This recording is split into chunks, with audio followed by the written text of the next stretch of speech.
I want to take this time to talk about arpeggios and how they break down large chord forms. This is really, really important, and let's just talk about that right now. I'm going to look at two chords, G minor and C minor.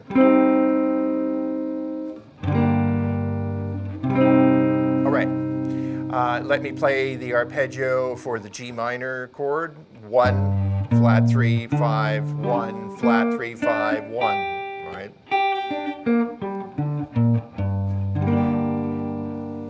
And I'm going to play the arpeggio for the C minor. 1, flat 3 again, 5. And I could, go up there if I wanted to.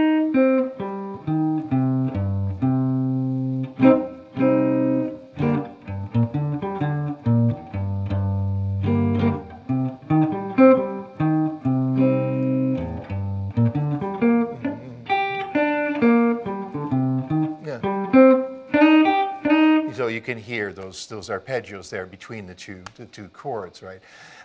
It's sort of tough to only stick to the arpeggios. I never would normally play that way, to only use the notes of the arpeggio, but just to demonstrate. Okay.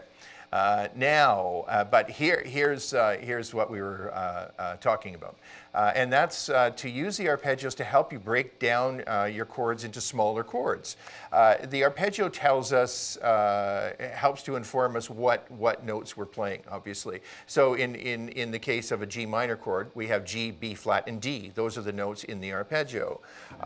So here, if I just played this, right, and I didn't have a third there, that's a power chord. It's neither major or minor. I can't tell if that's major or minor sound, right? Because I don't have a 3 in there. So in order to get the sound of a minor, I have to have a 3 in there somewhere. So how about this one? Here's my 3, here's my 5, and here's my root, right? Oh, that makes sense. That's a cool chord. A little heavy down there, but how about the next one up? Right? This is a complete minor chord, complete G minor chord. I don't need this great big thing here, right? This is just as effective. If that's still a little bit too low for you, then we can go G, B flat, D, a little higher. Or we can go a little higher still. So now all of a sudden, I take this big clumpy form, this big bar chord that I'm moving up here, and I break that down into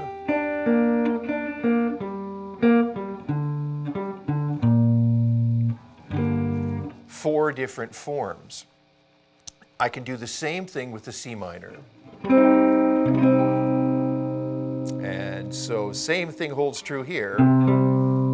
That doesn't tell me if the chord is major or minor. I mean, if somebody else is carrying the third, you might be able to get away with that, but this is really just a power chord. If I want the whole chord, I need the third,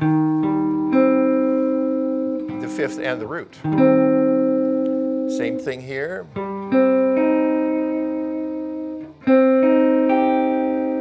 If I want to go up, you could, right?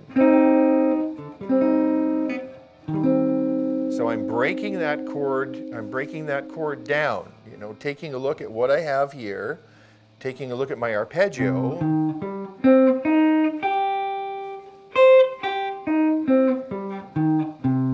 and then putting those arpeggio notes together in short chords or triads. And these short chords are breaking down this bigger chord form. Now, why would you want to do that? Oh gosh, why would you not want to do that? Here's a G minor.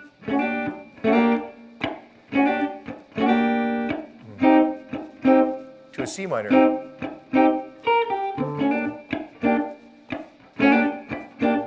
Now I've broken that down, but what I'm thinking of is you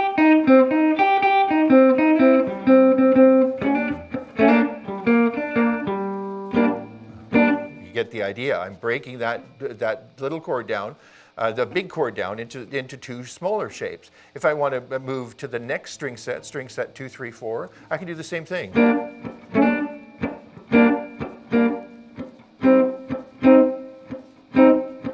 moving up.